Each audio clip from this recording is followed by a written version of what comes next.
Yo, on this channel I'll be teaching you the most easiest way, most fun way for you to learn Mandarin Chinese.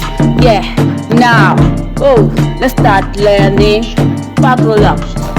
Hello everyone. Welcome to lesson 45 of Mandarin Chinese. Today we continue learning about the F vocabulary. An equator is called 赤道. 赤道. Earth crust is called 地壳. 地壳. Inner core is called 内核. 内核. Outer core is called 外核. 外核. Let's review the words again.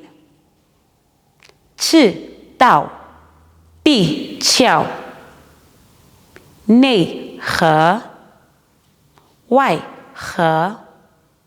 This is the end of today's lesson. Please remember to like, share, comment. Click the subscribe and notification button. See you next time. Goodbye.